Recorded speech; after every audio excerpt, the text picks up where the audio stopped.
नमस्कार, मैं सुनील डांग। साथियों, आज हम 75वां एपिसोड रिकॉर्ड कर रहे हैं। मेरे कार्यक्रमों को सब्सक्राइब करने के लिए बहुत बहुत धन्यवाद। जिस तरह की दुनिया की महाशक्तियों ने इस्लाम को नहीं समझा और आज सारी दुनिया उससे घायल होकर बचने की बेचैनी में है, उसी तरह प्रमुख देशों ने चीन को भी नहीं समझा। अमेरिका से लेकर यूरोप के तमाम सभ्य और समृद्ध देश और भारत ने भी चीन को एक उभरती हुई महाशक्ति के तौर पर ही देखा। चीन यदि अरुणाचल प्रदेश को लेकर लद्दाख के अपने दावों में भारत की सीमाओं में घुसे आक्रामकता दिखाए तो भारत का तुर्क का कार्ड क्या होगा? वह पेंगोंग झील, डोकलाम, तवांग को कैसे बचाएगा? नए संभावित जवाब यह है, अमेरिका है ना अपना, मतलब जरूरत हुई तो अमेरिका और क्वाड की सेनाएं, जिसमें भारत, अमेरिका, जापान और ऑस्ट्रेलिया की फौजें शामिल हैं, चीन से लड़ने के लिए भारत आएंगी। क्या सचमुच? इस बात को हर छोटा बड़ा देश समझ रहा है, तभी तो भूटान को चीन को पटाने में भारत से कोई खतरा समझ नहीं आया। उसने नई दिल्ली की चिंता ही नहीं की। ऐसे में बांग्लादेश की प्रधानमंत्री शेख हसीना हाल ही में हिंदुओं पर जुल्म ज्यादती के बावजूद यदि भारत को चिताते हुए है तो इसलिए कि भारत को आज उसकी गरज है, ना कि उसे भारत की जरूरत। भारत के पास दम ही नहीं रहा जो वह नेपाल और श्रीलंका को डरा सके और उन्हें मजबूर करे कि वह भारत का पक्ष ले, ना कि चीन का। चीन ने चारों तरफ से भारत को घेर लिया है। विश्व राजनीति के हिसाब से अमेरिका और पश्चिम देशों को दक्षिण एशिया के इस छोटे देश को भारत की छाया छत्र में चीन के खिलाफ एकजुट बनाना था। लेकिन ट्रंप और बाइडेन प्रशासन ने क्या कभी ऐसा कुछ किया? किसी ने भी चीन को दुश्मन नंबर 1 नहीं समझा। किसी ने चीन के बारे में सबक नहीं लिया और उसके साथ दोस्ती बनाने की कोशिश करते रहे। अब स्थिति हो गई है कि चीन ने भारत को चारों तरफ से घेर लिया है, तो उधर अफगानिस्तान पर तालिबान के कब्जे के बाद भारत बुरी तरह से फंस गया है। नए सिरे से आतंकवादी संगठन सिर उठाने लगे हैं। भारत के खिलाफ आतंकवादियों के सहारे चलने वाले पाकिस्तान और चीन का छद्म युद्ध तेज हो गया है। आतंकवादियों की आपसी लड़ाइयां भी तेज हो गई हैं। तालिबान और पाकिस्तान के तालिबान के झगड़ों का नतीजा है कि आतंकी हमले में पाकिस्तान के 5 सैनिक मारे गए। अफगानिस्तान में शिया मस्जिदों पर हमले तेज हो गए हैं और काबुल के गुरुद्वारे में घुसकर तालिबान के आतंकवादियों ने वहां रह रहे सिखों को कई बार डराया और धमकाया है। यह घटना काबुल के गुरुद्वारे दशमेश पिता श्री गुरु गोबिंद सिंह करता परवान में हुई है। सोचें, एक तरफ काबुल के रहने वाले भारतीयों का जीवन असुरक्षित हुआ है, तो कश्मीर घाटी में रहने वाले भारतीयों के जीवन में उतना ही असुरक्षा फैली है। तालिबान से दशकों तक दूरी बनाए रखने के बाद अब भारत भी आगे कदम बढ़ा रहा है। अफगानिस्तान को लेकर भारत अपनी नीति में बदलाव के स्पष्ट संकेत देने शुरू कर दिए हैं।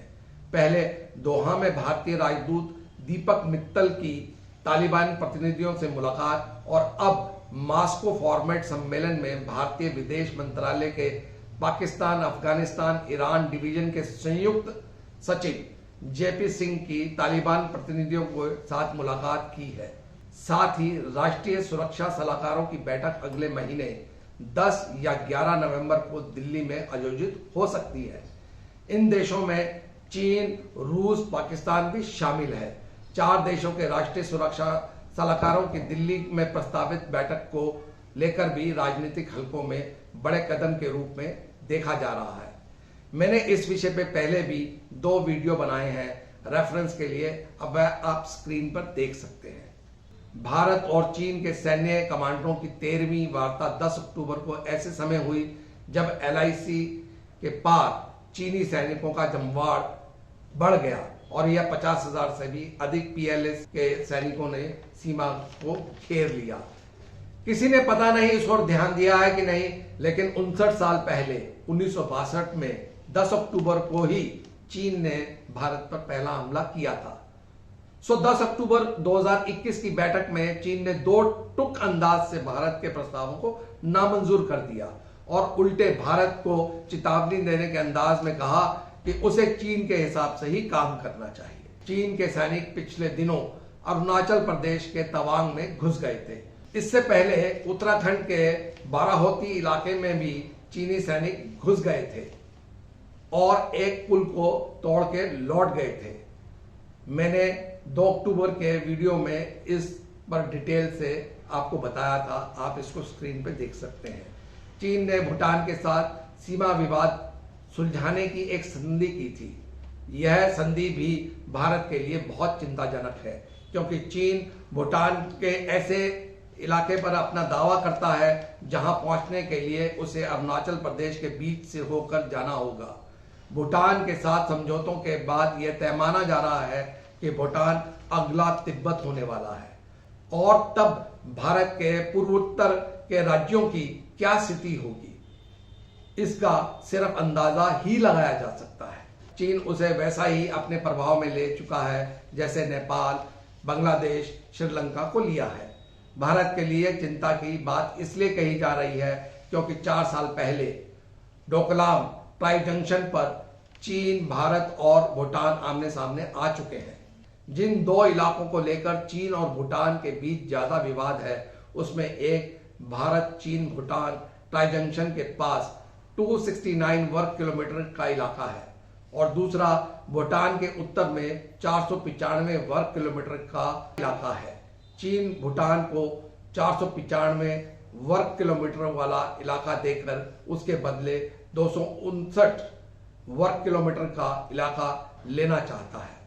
चीन जो इलाका मांग रहा है वह भारत के सिलीगुड़ी कॉरिडोर के करीब है। आपको मालूम होगा, सिलीगुड़ी कॉरिडोर जिसे चिकन नेक भी कहा जाता है, वह भारत के लिए बहुत महत्वपूर्ण है, क्योंकि वह पूर्वोत्तर राज्यों के तक पहुंचने के लिए भारत का मुख्य रास्ता है।